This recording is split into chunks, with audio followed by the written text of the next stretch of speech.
Легендарниот битолски официрски ке почека, ма градоначалничката не баре супер домакинка која веќе ги подготвила сите оброци.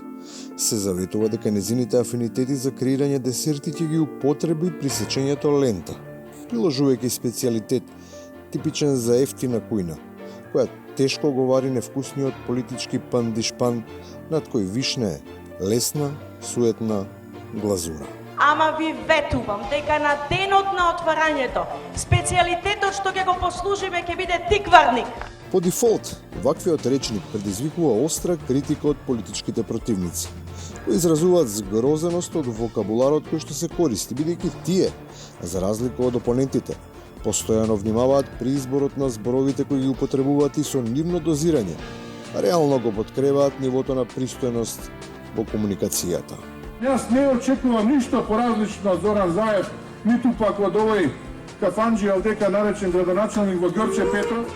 Оваа забележлива културна квалификација за ангажманот на одредени субјекти, сепак во еден дел кој се однесува на премиерот, не успева во целост да го долови неговиот карактер, од кој секогаш може да се очекува по нешто ново и несекојдневно, без оглед во какво друштво се наоѓа.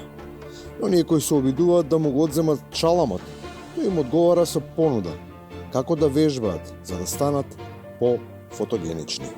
И она слика која што излезе со кралицата Елизабета заедно, седнати и Трамп, и Макрон, и Меркел, и премиерот на Италија, и премиерите на сите други земји, и Борис Џонсон на Британија, и Зоран Заев.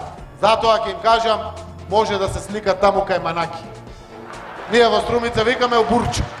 Се разбира на таквиот предлог, повторно со високо стилизиран говор, одговара контрапартот, кој на сличен начин како и неговиот претходник, отсуството на квалификувана духовитост го субституира со реченични конструкции кои наместо да засмејуваат, невкусно джиткаат содржина која не може да се прежвака, па микрофонот наместо за говорење се користи како небаждарен дрегер со кој по свое се мерат малиганите.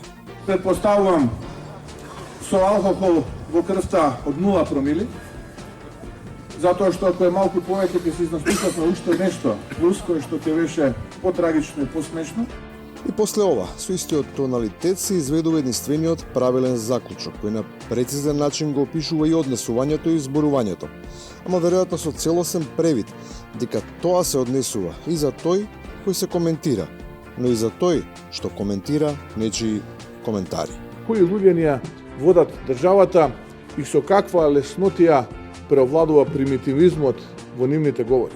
Нема денеска човек кој што не се чувствува понижен и омаловажен од сето она непристојно несување, примитивно несување. И на крајот, кога непристојноста ќе исчезне, на сцена стапува инфантилниот политички популизам. Ке ни каже народот, тој што се огрешил по закон, не може и да сака да се бака. Затоа што народот ќе му даде компир 0 гласови. На изборите ќе нема многу компири. Од и оние кои се огрешуваат од законите, го имаат и месото и рецептот, како да ја сготват манџата.